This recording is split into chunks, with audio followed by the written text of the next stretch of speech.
Maria Hugger hat sich mit lateinamerikanischem Streetfood einen Namen gemacht. Mit mobilen Verkaufsständen tingelt sie von Ort zu Ort. Es ist auch lustiger so, es ist abwechslungsreicher und ein Laden kostet auch einfach viel mehr. Bewährungsprobe für Jo und Cosi. Ihr erstes Catering soll ihnen einen Hinweis geben, ob sie auf dem richtigen Weg sind.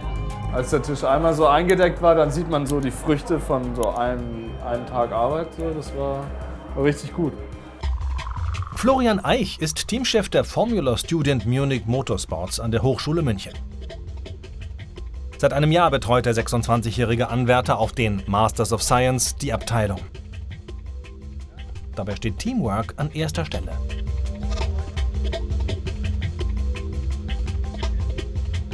Servus. Servus. Ja, wie läuft's? Gut, wir richten gerade das Ritzel zum Kettenrad aus. Nicht schlecht. Und funktioniert? Ja, es sieht ganz gut aus. Also wir haben jetzt diesen Filter noch ein bisschen abgeschliffen, werden das Ganze jetzt nochmal mit Lack versiegeln und dann werden wir wieder einbauen. Aber es schaut so, wie er jetzt gerade ist, eigentlich relativ gut aus. In dem Fall zum Beispiel war letztes Jahr einfach hier eine Schwachstelle an der Klebestelle und da haben wir aus den Erfahrungen, was wir gemacht haben, haben wir einen anderen Kleber verwendet und das Laminierverfahren optimiert, sodass wir nochmal etwas Gewicht eingespart haben und zudem diesen Tank einfach dicht bekommen haben, was einfach das Wichtigste ist an dem Bauteil ist. Bei dem internationalen Konstruktionswettbewerb treten die Studenten mit selbst konstruierten Formelrennwagen gegeneinander an. Wir haben jetzt hier ein Bauteil vom Verbrennerfahrzeug. Das sind die sogenannten Seitenkästen. Die Seitenkästen kennt man von der Formel 1, die eben seitlich am Chassis befestigt sind. Und unter dem Seitenkasten befindet sich dann zum Beispiel hinterhalb der Auspuff und der Ölkühler noch. Die größte Herausforderung war einerseits aerodynamisch das Ganze zu gestalten, weil das ein Hauptaugenmerk war von uns heuer, aerodynamische Gestaltung und auch diese komplexe Geometrie, wie man sie hier sieht, für die Fertigung ist sehr aufwendig, um eine sehr gute Oberfläche zu erzeugen. Den Wettbewerb gewinnt nicht das Team mit dem schnellsten Fahrzeug, sondern das Team mit dem besten Gesamtpaket. Es gibt Konstrukteure im Team, so um die 25 bis 30 Leute, die alle unterschiedliche Baugruppen betreuen und dementsprechend auch selber konstruieren und fertigen. Also ich werde nicht alle Teile allein konstruieren bzw. fertigen, sondern jeder Bauteilverantwortliche konstruiert seinen Teil selber und hier sind wir gerade in der Phase, wo wir das Ganze assemblieren, also zusammenbauen. Wenn man einen Prototypen baut, so wie diesen, kommt es immer zu zeitlichem Verzug. Wenn was nicht fertig wird, dann geht man eigentlich nicht nach Hause, sondern man arbeitet die Nacht durch, bis das Teil halt einfach fertig ist, weil das halt auch einfach so eine Sache ist, wenn man selbst was konstruiert hat, möchte man oder muss man dieses Bauteil, beziehungsweise von der persönlichen Komponente, möchte man nicht die Person sein, aufgrund dessen dann das Fahrzeug nicht weitergeht. Auf den Events messen sich die Teams in statischen und dynamischen Disziplinen. Solche Systeme zu entwickeln und applizieren, ist ein Prozess. In dem Prozess muss der Fahrer eine gute Rückmeldung geben können. Allerdings ist es so, dass der Fahrer bei uns nicht unbedingt im Vordergrund steht. Also natürlich ist es ein Team-Effort, auch das Fahren, weil es ja 4 Fahrer gibt. Die müssen alle mit dem Fahrzeug zurechtkommen und vor allem geht es in dem Konstruktionswettbewerb Formula Student auch und in erster Linie darum, dass das Team zusammen das Fahrzeug konstruiert und dann auch einsetzt an der Rennstrecke. Und die Fahrer sind quasi ein Element in der Kette bis zum Erfolg. Wenn wir rekrutieren, steht im Vordergrund die Motivation der Leute. Natürlich ist es auch wichtig, dass sie eine gewisse Kompetenz mitbringen oder beziehungsweise eine gewisse Flexibilität. Also es sollte schon irgendwie was da sein, aber in aller Regel ist es so, dass die Leute, die hierher kommen, die motiviert sind, sich die Kompetenzen, die sie für die Arbeit hier brauchen, dann eben aneignen. Ein Jahr lang waren Johannes Riffelmacher, genannt Jo, und Thomas Kosikowski, genannt Cosi, in Lateinamerika auf der Suche nach den besten Surfspots und den leckersten lokalen Gerichten. Als Salt and Silver vermarkten sie ihr Abenteuer als Reisekochbuch und Catering-Label. Passende Outfits und Tattoos unterstreichen ihre Authentizität. Bist du bereit? Ich bin nicht sicher, aber mach's einfach. Das tut echt weh. Okay. Gerade die Stelle. Oh, fuck. Obwohl Cosi und Jo keine gelernten Köche sind, wollen sie sich in der Gastroszene etablieren. Fand ich auch cool, dass sie gleich so uns halt auch als Geschäftspartner ernst genommen haben, weil wir kommen ja jetzt gerade nicht unbedingt wahnsinnig professionell daher. Noch 4 Stunden bis zur Auslieferung des ersten Caterings von Cosi und Jo. Den Quinoa-Salat können wir eigentlich schon machen, ne? Der kann durchziehen. Ja, der ist sogar besser, wenn er durchzieht. Ja. Eigentlich ist das, was wir jetzt das nächste Mal machen. Ja, dann mach ich das mal. Super. Warum musst du es austrocknen? Wir wollen das so in so ganz dünne Scheiben schneiden. Und das geht getrocknet mit der Maschine am besten. Dann hast du wie so Crostinis oder so. Okay. Weil der Tintenfisch mit dieser Olivencreme wird auf diesem Brot serviert. Und damit der Anteil, weil es sind so kleine Scheiben, da kannst du nicht wahnsinnig viel draufpacken, damit der Anteil vom Brot nicht so hoch ist. Dann gesagt, dann lieber so ganz dünne. Wenn du ganz dünne von ganz frischem Baguette hast, dann wabbeln die einfach nur so. Und wenn die trocken sind, sind sie so ganz hart. Nicht alle Rezepte, die sie aus Südamerika mitgebracht haben, lassen sich hier mit Originalzutaten umsetzen. So eigentlich sehen die Botija-Oliven aus Peru auch aus, so ähnlich. Sind noch ein bisschen runder und noch violetter. Aber die hier, die sind auch so lecker. Aber ein bisschen zu bitter, den bitteren Anteil. Ich stehe da drauf, aber ich glaube 95% der restlichen Weltbevölkerung nicht so. Aber die haben eine geile Farbe. Und dadurch wird eben dann, wenn man das mit einer selbstgemachten Mayonnaise mischt, kriegt das so eine richtig violette Farbe. Also wenn man es nur mit denen macht, dann ist das knallviolett. Sieht dann aus wie Blaubeer-Joghurt. Ey, wir müssen es einmal mit Blaubeer probieren. Mit Blaubeeren? Warum nicht? Pulpo mit Blaubeeren. Ja? Ja, probieren kann man alles mal, ne? In Berlin ist Maria Hugger entschlossen, sich mit südamerikanischem Streetfood zu behaupten. Ein alter Polizeitransporter, der zum Foodtruck umgebaut wird, soll ihr dabei helfen. Was bekommen das Sie? Ich kann ein Bäckler mit waschen. Noch muss sie ihre mobilen Stände immer wieder aufs Neue auf- und abbauen. Keine leichte Aufgabe für eine Einzelunternehmerin. Sobald man ein bisschen wächst und man Leute dann anfängt einzustellen, dann wird es mehr Arbeit. Ursprünglich verkaufte sie nur Maisfladen, sogenannte Arepas. Doch die Kunden wollen Auswahl. Wir haben es jetzt gerade wieder ein bisschen geändert, weil wir jetzt die Quesadilla mit ins Programm aufnehmen. Das heißt, wir brauchen eine Grillplatte extra. In der Markthalle 9 hat Maria heute schon einen Stand für den allwöchentlichen Street Food Day aufgebaut. Jetzt geht's weiter zur nächsten Location. Neben regelmäßigen Veranstaltungen bekatert sie auch Einzelevents. Das nennt sich Foreign Affairs von der Theaterfestival. Und genau, die haben eben immer einen großen Essensbereich, also mit so kleinen verschiedenen Ständen und Kaffee und so, genau. Und einen recht schönen Garten. Und die das organisiert, ist auch sehr nett und deswegen, auch wenn es eine kleinere Veranstaltung ist, machen wir das immer noch sehr gerne. Maria und ihre australische Helferin Renee bauen hier den zweiten Stand auf. Sie sind schon ein wenig in Verzug, denn es gibt heute noch eine dritte Veranstaltung, auf der Maria auch präsent sein will. Sie arbeitet mit einem mehr oder weniger festen Team. Die Truppe ist international zusammengewürfelt. Der ewige Auf- und Abbau strapaziert das Material.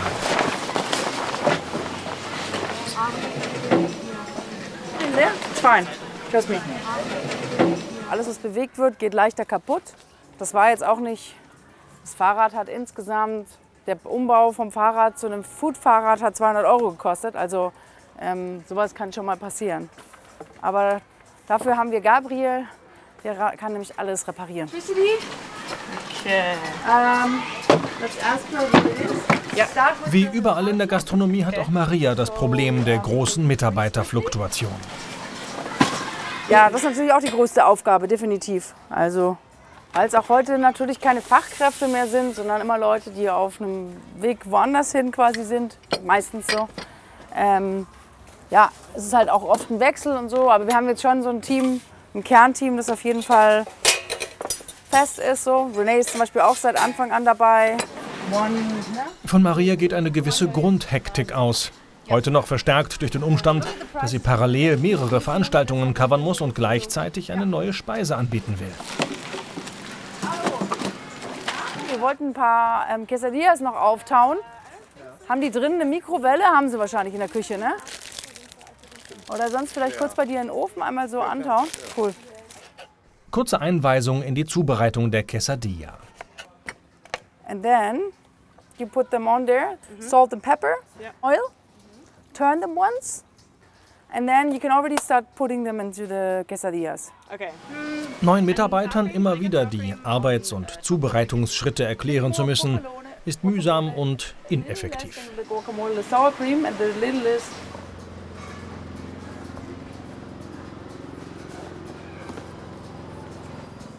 no. It's way too much work. Make sure you have like this. You have long pieces. Wir sind jetzt eben auch dabei, das alles zu verschriftlichen und alles dann als Tutorial so auf diese kleinen iPod Touchs hier zu machen. Und jeder Stand hat es dann als Kassensystem und eben auch als Anleitung, Parklisten und so weiter und so fort.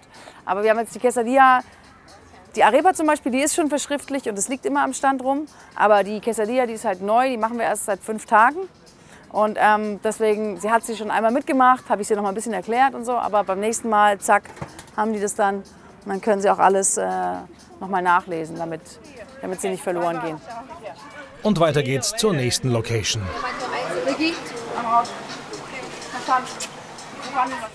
Ein Rezept funktioniert immer nur in der Theorie, weil guck mal, was ich für Limetten habe. Und da jetzt steht Saft von 2 Limetten. Das ist Saft von 4 normalen Limetten in einer halben. Und dementsprechend ist es halt mit 1000 Sachen. Es kommt immer darauf an, was hast du für Zutaten, was hast jetzt du für Oliven. Steht da im Rezept, steht 20 Kalamata-Oliven. Toll, wenn ich 20 von diesen probier mal eine. Wenn ich 20 von diesen bitteren Kalamata-Oliven da reinkloppe, dann schmeckt das Ding nicht. Und deswegen, ich vertraue Rezepten überhaupt nicht.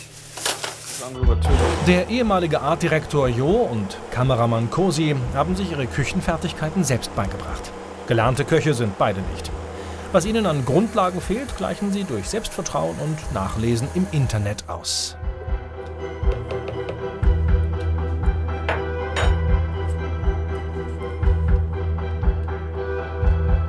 Jetzt ist geil. Das Kochen in der WG-Küche wird professionellen Anforderungen nicht gerecht. Doch eine Profiküche wäre zu teuer. Keine Ahnung, das ist eine absolute Notlösung. Wir haben halt gerade noch keine finanziellen Kapazitäten und Aufwand, Zeit wegen dem Buch, um da jetzt einen Catering-Service aufzumachen. Und das soll ja auch nicht unser einziges Standbein werden. Deswegen wollen wir es erstmal probieren, wie es so läuft. Und uns das so viel Spaß macht, dass wir uns vorstellen können, das hauptberuflich in Anführungszeichen zu machen. Und dann würden wir uns auf jeden Fall eine Küche anmieten. Insgesamt nehmen die zwei ihren Start in die Gastronomie bisher eher locker. Ich weiß auch nicht, ob man so diese deutsche Disziplin, ob die was bei uns verloren hat. Ich meine, wir sind 2 Surfer, die ein Kochbuch gemacht haben mit Reise. Und das bleiben wir auch so. Genau diese Lässigkeit ist eines der Markenzeichen von Jo und Cosi alias Salt and Silver. Um das Surfer-Lebensgefühl wiederzuspiegeln, hat Cosi die Reise der beiden mit einer hochwertigen Ausrüstung dokumentiert. Seine Aufnahmen sind imageprägend für ihr Label und helfen den beiden, Model- und Catering-Aufträge an Land zu ziehen.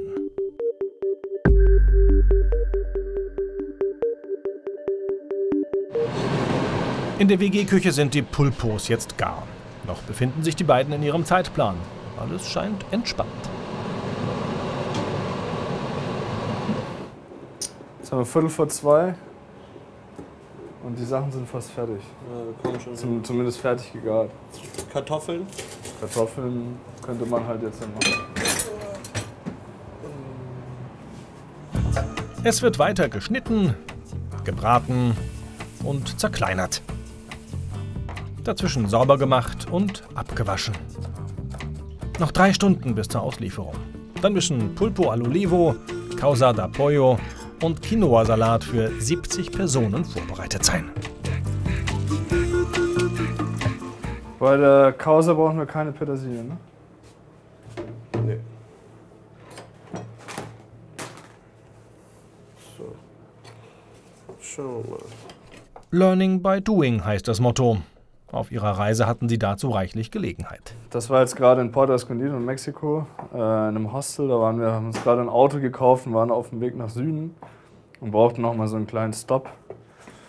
Und haben dann über einen Freund, den wir in Mexiko kennengelernt haben, den Kontakt bekommen von so einem kleinen Hostel. So ein veganes Hostel, easy going mit Hängematte und viel Surfen und Yoga und so weiter. Und haben den dann davor geschrieben und haben denen geschrieben, was wir für ein Projekt machen und dass wir ja, pleite sind und eigentlich eine Bleibe suchen für wenig Geld, ob es irgendeine Möglichkeit gäbe, dass wir da im Gegenzug kochen und so weiter. Und dann meinten wir halt direkt, ja, komm vorbei, so bei uns gibt es halt die Möglichkeit, Volunteer zu machen.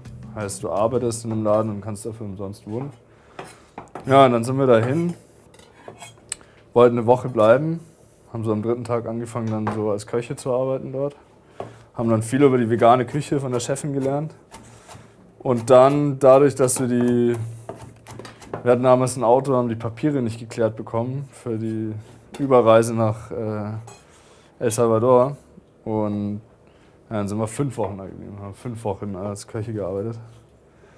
Das war halt immer so für 25 Personen, da gab es abends so ein Family-Style-Dinner, wo dann halt alle, die da arbeiten und alle Gäste zusammen an einem großen, richtig so ein 15 Meter langer Tisch sitzen und halt zusammen essen.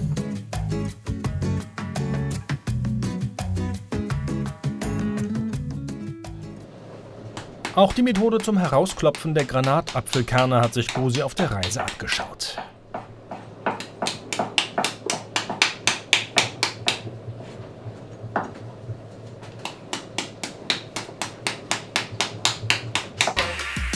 Formula Student Combustion und Formula Student Electric. In diesen 2 Klassen werden die Konstruktionswettkämpfe ausgetragen. Bei einer Kurvenfahrt haben die Räder unterschiedliche Geschwindigkeiten, dass sie einen anderen Kurvenradius abfahren.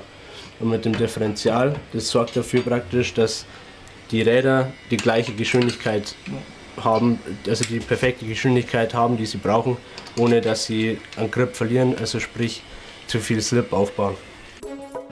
Dabei werden die modernsten Technologien angewandt, die die Uni München den Start-Upern zur Verfügung stellt. Das ist ein Luftsammler. Das bedeutet, der Motor braucht Kraftstoff und Luft, um laufen zu können. Und dieses Bauteil sorgt dafür, dass Luft in den Motor kommt. In Verbindung damit, dass wir hier auch Kraftstoffleisten haben. Das sind zum Beispiel gegossene Bauteile. Und dieses Bauteil bis dorthin ist gedruckt, also entwickelt und konstruiert von uns selber.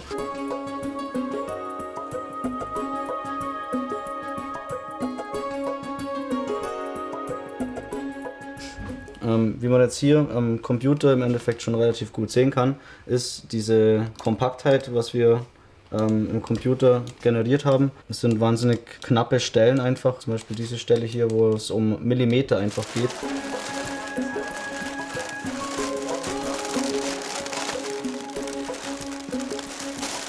Wir befinden uns jetzt kurz vor dem Abschluss.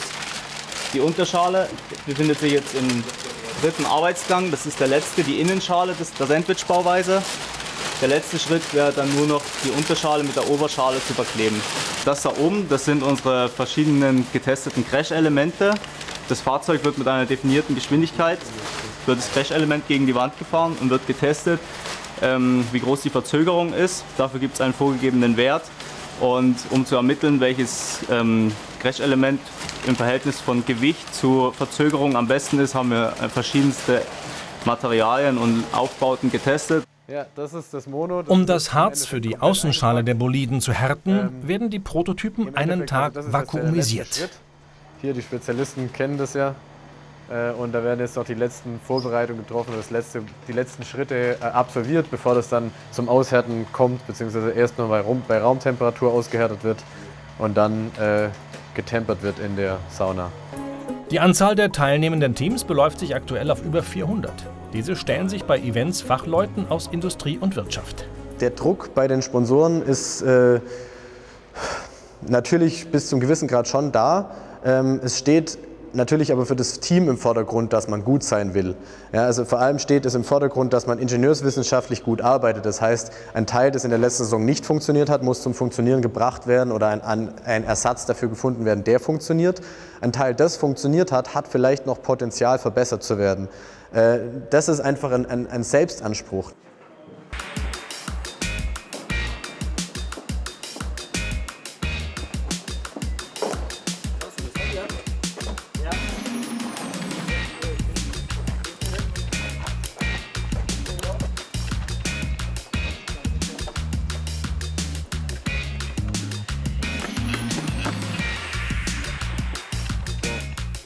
Die Autos, die beschleunigen extrem schnell. Also wir brauchen etwas mehr als 2 Sekunden von 0 auf 100. Können sehr hohe G-Kräfte übertragen. Das heißt, man muss schon eine gewisse Rennerfahrung mitbringen, um überhaupt diese Fahrzeuge beherrschen zu können. Dann ist es natürlich für die Testfahrten sehr wichtig, dass man auch ein Gefühl dafür hat, wenn sich was am Fahrzeug ändert. Das heißt, wenn die Einstellung am Fahrzeug verändern, muss ich präzise beurteilen können, wie sich jetzt das Fahrzeug verhält. Also wie verhält es sich am Kurveneingang, Kurvenmitte, Kurvenausgang. Die Herausforderungen sind sehr hoch, da die Optimierungsbedarf immer auf den Fahrer angepasst werden muss und auch auf den aktuellen Entwicklungszustand der Software vom Fahrzeug. Das heißt, man muss während der Testsaison die Funktionen auf dem Panel öfter überarbeiten, um sie eben für verschiedene Tests vorzubereiten. Diese Katakomben eines spanischen Lebensmittelgroßhandels in Berlin sind für Maria Hugger ein wahres Paradies. Hier bekommt sie alle Spezialitäten, die sie für ihr südamerikanisches Streetfood braucht. Telefonisch hat Maria die benötigten Waren vorbestellt. Die Höhe des Wareneinsatzes ist ein wichtiger Punkt bei der Kalkulation von Verkaufspreisen. Liefermengen und Preise zu kontrollieren, gehört bei geschäftlichen Einkäufen unbedingt dazu. Ich habe einen kleinen Businessplan gemacht, so würde ich es nennen. Aber jetzt nicht einen kleinen. Ja, ich habe geguckt, was ich brauche, um anzufangen, wie die Kosten sind, was ich ungefähr verkaufen muss und was das dann kosten muss. Das habe ich gemacht, aber ich habe jetzt keinen langen perspektivischen so gemacht. Während 90% aller Start-ups in den ersten 20 Monaten scheitern, ist Maria schon weit über Berlin hinaus aktiv. Jetzt habe ich eingekauft für Oberhausen, also für Freitag, Samstag. Und die Bestellung für Köln habe ich regional vorgenommen, weil es in Oberhausen gab es keine Metro.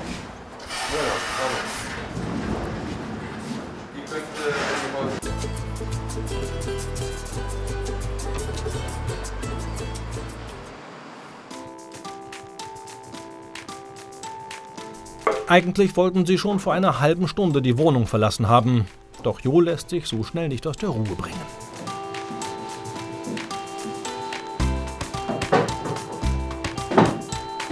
Auch Cosi ist noch ganz gelassen. Mit allen Zutaten unterm Arm machen sich die zwei auf den Weg zur Veranstaltungslocation.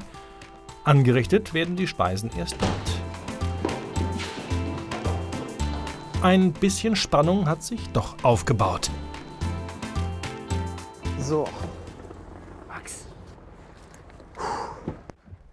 Ihr Ziel ist eine Fotoausstellung, die heute mit einer Vernissage eröffnet wird. Polizei, grüß euch. Ja, irgendwas ist bestimmt, Mann, wenn hier so viele Cops sind.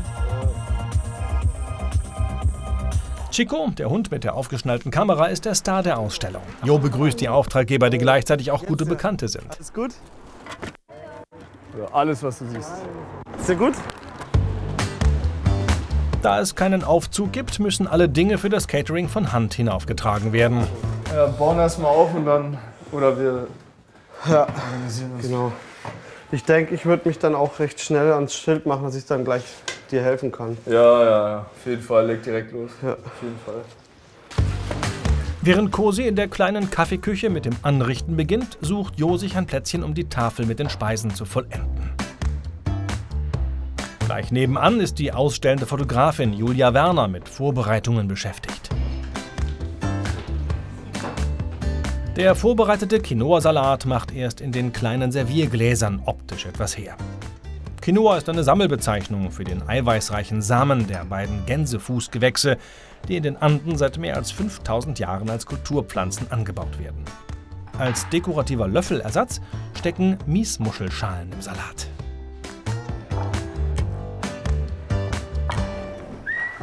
Während Findelhund Chico sich sein eigenes Ausstellungsplakat anschaut, bereiten Jo und Cosi das Buffet weiter vor.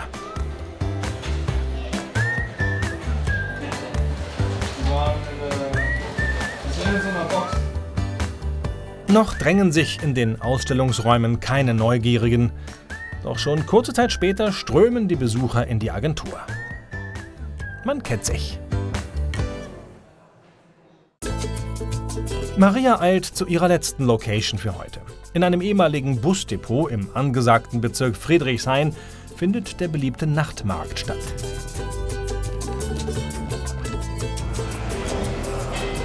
Die Konkurrenz hat schon aufgebaut. Doch Maria lässt sich davon nicht aus der Ruhe bringen. Wer auf so vielen verschiedenen Orten gleichzeitig unterwegs ist, der darf auch schon mal ein wenig spät dran sein. 4, aber das 4. Set wohnt jetzt in Köln. Genau, deswegen, das ist sozusagen unser Limit für Berlin im Moment, bis der Truck kommt und dann kann es wieder mehr. Aber im Moment ist das Limit erreicht. Während Renee schon mal die Guacamole vorbereitet, entdeckt Maria, dass ihr etwas fehlt. Hemos dejado de accidente 2 Sour Cream.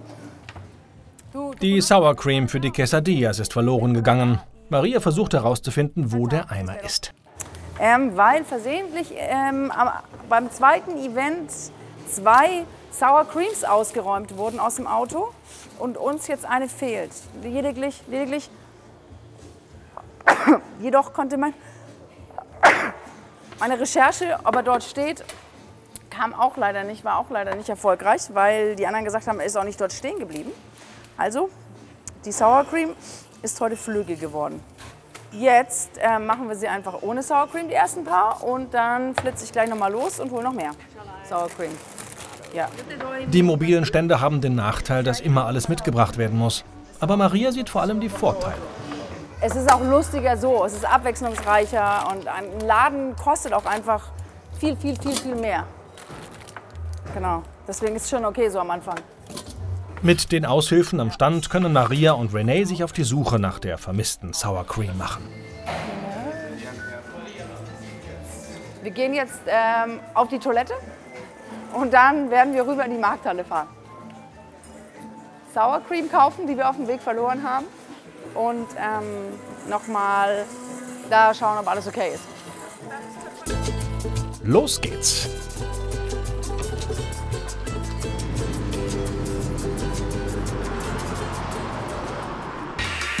Zurück in München. Die meisten Bauteile der leistungsstarken Rennwagen, die auch Boliden genannt werden, entwickeln und fertigen die Studenten selber. Die Komplexität der Einzelteile ist eine technische Herausforderung. Besonders kompliziert ist beispielsweise das Lenkgetriebe. Das ist komplett selbst entwickelt mit der richtigen Übersetzung. Dann das Gehäuse wurde im CAD eben so simuliert, dass es überall genug Bewegungsfreiheit hat. Also das ist unser sogenannte Upfschale, ist unser Felgenstern, der in unserer selbstgemachten CFK-Felge befestigt wird. Der ist auch von uns selbst entworfen, aber gefräst. Also wir lassen das Teil fräsen, weil es doch sehr kompliziert ist. Was mich überrascht hat, ist wirklich die Komplexität der Bauteile, die das Team hier in der Lage ist, auch selber zu fertigen.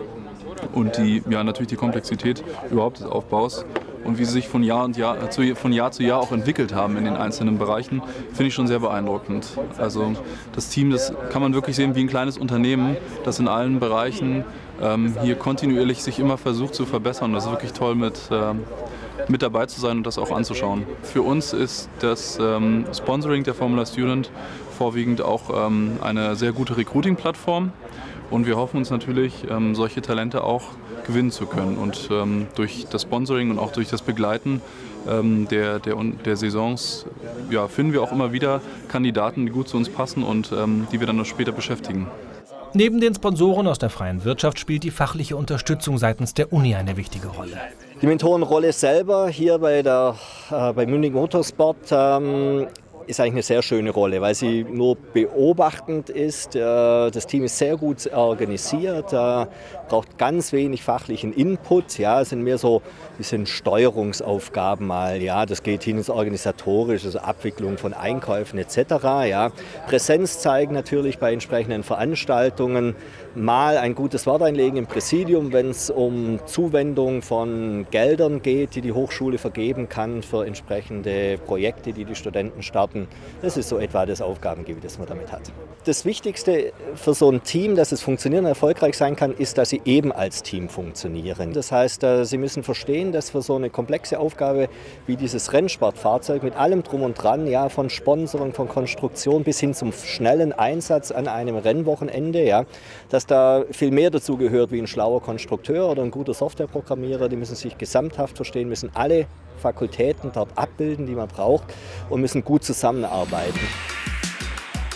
Die Entwicklung eines Bauteils kann Monate dauern, wie zum Beispiel der Antriebsstrang des elektrisch angetriebenen Fahrzeugs. Umso größer ist die Freude, wenn es dann funktioniert.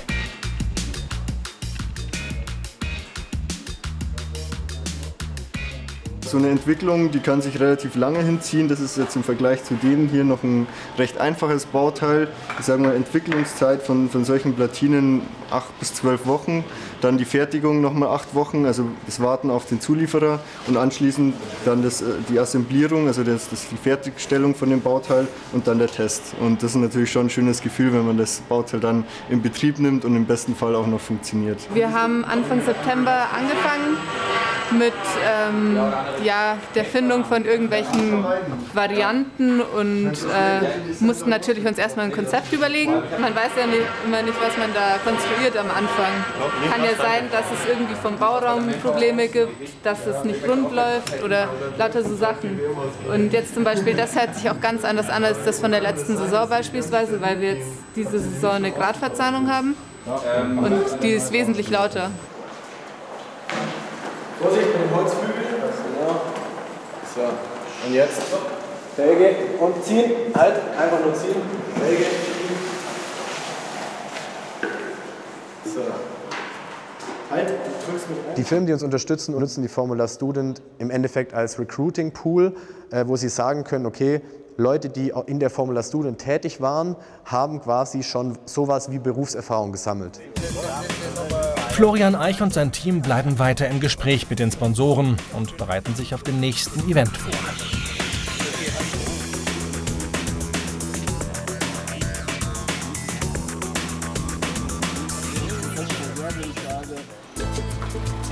In Berlin hat Maria ihre Wo ist die Sour Cream Expedition erfolgreich beendet. I found the sour cream. It was at Markthalle with the other sour cream. Maria muss auch hier ihren Helfern erst einmal zeigen, wie die Quesadillas zubereitet werden sollen. Keine allzu schwere Aufgabe. Kreativ dürfen ihre Mitarbeiter sein, aber nicht, wenn es um die Zubereitung ihrer Spezialitäten geht.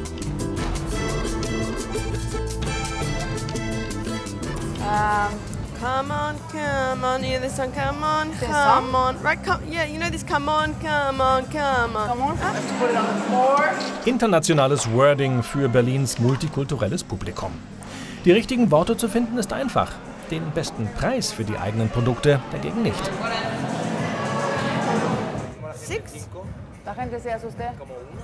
Da die Konkurrenz am Stand nebenan weniger verlangt, senkt auch Maria ihren Preis. Weil wir nochmal analysiert haben, dass die Miete hier günstiger ist und dass die Nachbarn auch günstiger verkaufen. Aber die Miete ist hier die Hälfte von sonst, deswegen. Vieles muss in die Preisfindung einfließen. Die Miete für den Stand kann sehr unterschiedlich ausfallen. Es kommt echt drauf an, also das kann von 200, 180, kommt immer drauf an. Auf ihrer Speisetafel findet sich kein einziges deutsches Wort. Man kann deutsche Wörter in Berlin durchaus noch gebrauchen, aber auf den Märkten ist es so, dass es um möglichst alle zu erreichen und vielleicht nur 0,1% nicht zu erreichen, sagt man es auf Englisch. Und sonst verliere ich immer viel zu viel Prozent. Das ist einfach die größte Schnittmenge. Jetzt können die Nachtmarktbesucher eigentlich kommen. Doch an diesem Wochenende findet in der mecklenburgischen Provinz das Fusion Festival statt. Und so fehlen 50.000 potenzielle Nachtschwärmer und damit Kunden. Auf dem Hof hat Maria einen alten Mercedes-Transporter entdeckt. Eigentlich hätte sie mit so einem Fahrzeug, umgebaut zum Foodtruck, schon hier antreten wollen. Doch der Umbau zieht sich hin.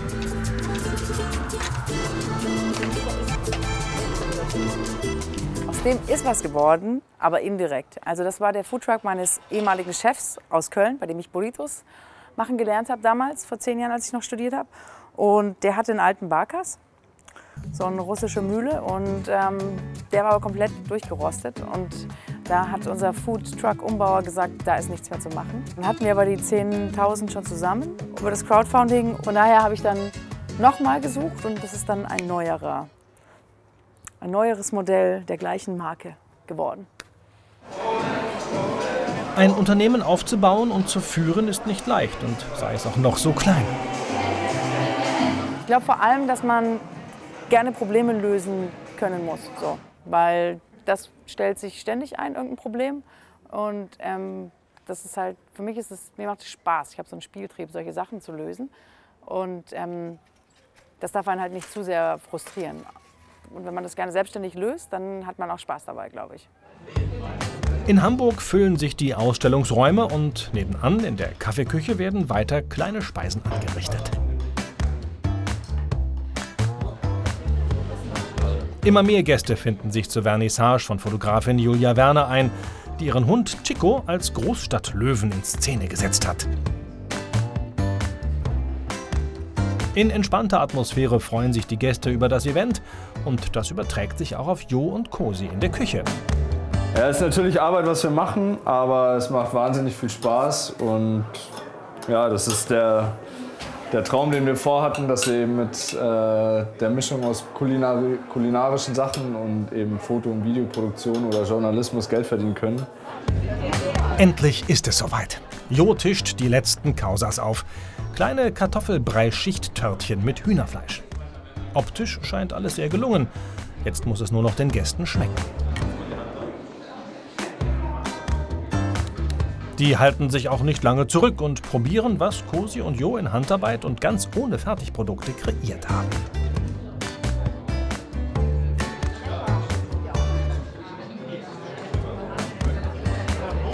Total lecker. Die Optik ist ja auch mit, ne? Not quite. Quinoa. Quinoa, yeah. Quinoa. Quinoa mit Früchten, sehr gut. I like this shell thing. It's a good idea. You don't have to buy spoons or forks. Das Geflügel, das ist Ente, würde ich sagen. Kartoffelbrei, Avocado und so ein bisschen Koriander wahrscheinlich, ja. Ganz toll. Cosi ist die Freude anzusehen. Alle scheinen begeistert. Es dauert nicht lang, dann ist das Buffet komplett abgegrast.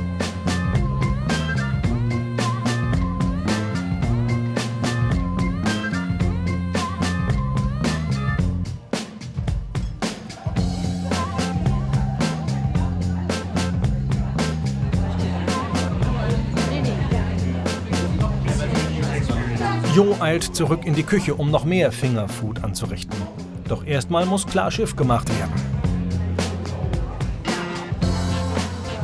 In so einer Umgebung ist es halt schwierig, irgendwie so wirklich Ordnung zu halten in dem Sinne.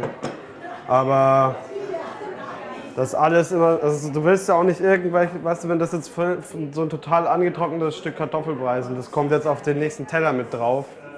Das ist halt scheiße. Das sieht kacke aus. Die Leute denken sich auch so, ist irgendwie schäbig so. Deswegen schauen wir halt schon, dass wir alles immer so sauber, wie es halt irgendwie in so einer Atmosphäre geht, hinbekommen. Ihre erste Bewährungsprobe als Caterer scheinen die zwei gut bestanden zu haben. Offensichtlich sind alle zufrieden. Die Fotografin und Auftraggeberin Julia Werner ist es auch. Ich kenne Joe noch von einem Job früher, als er noch in der Werbung gearbeitet hat. Und dann war das eigentlich ganz spontan, weil mein Freund sie besucht hat in Peru und für die einen Drohnenflug gemacht hat. Und ich war gerade in der Vorbereitung für diese Vernissage. Und so aus dem Bauchgefühl dachte ich, komm, ich frage mal die Jungs, ob sie Lust haben, dieses Catering zu machen. Und dann haben sie spontan zugesagt.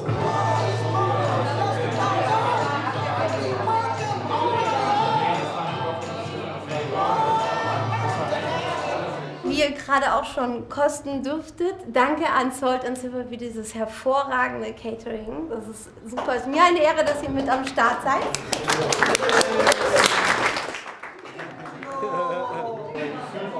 Ja, hat richtig Spaß gemacht. Bock gemacht. Ja. Ja, richtig Bock gemacht. Vor allem, als wir dann hier waren und dann langsam so alle Bausteine so zusammengefallen sind. auch mit der Location, gerade weil es hier so schön war. Das und Licht an viele dem Tisch interessante war Leute. geil. Jetzt ist es scheiße, aber vor allem so dieses gelbe Licht, so die Sachen sahen so lecker aus. Ja, als der Tisch einmal so eingedeckt war, dann sieht man so die Früchte von so einem Tag Arbeit. So. Das war richtig gut. Also das hat mir einfach nur noch einmal mehr gezeigt, so, dass wir richtig Spaß haben, wenn wir sowas machen. Und dass das einfach funktioniert und gut auch ankommt. Und also ich mache das auch wieder. Also, ich mache das gerne wieder. War geil. Läuft, oder? Ja. Jetzt. Cosi und Jo haben als Salt and Silver viele gemeinsame Projekte. Um ihr Reisekochbuch endgültig fertigstellen zu können, müssen sie noch einige Fotos am Elbstrand nachstellen. Wahrscheinlich würden viele Leute das als chaotisch bezeichnen, wie wir das produzieren. Und wahrscheinlich haben die damit auch recht. Abbautermin für die Goldeimer Crew. Am Tag nach dem Hurricane Festival müssen die Komposttoiletten bei strömenden Regen demontiert werden. Egal ob fit oder nicht. Die Zeit hat jetzt auch etwas an Kräften gezerrt und wir sind jetzt alle ein bisschen natürlich nicht mehr ganz so frisch. Keine Angst vor neuen Ufern. Mit einer Pizzeria auf Rädern versuchen 3 ehemalige Studenten den Münchner Markt aufzurollen. Das Pizzahandwerk konnte niemand von uns und mittlerweile ist das überhaupt kein Thema mehr. Ja, super. Nur ein Stück.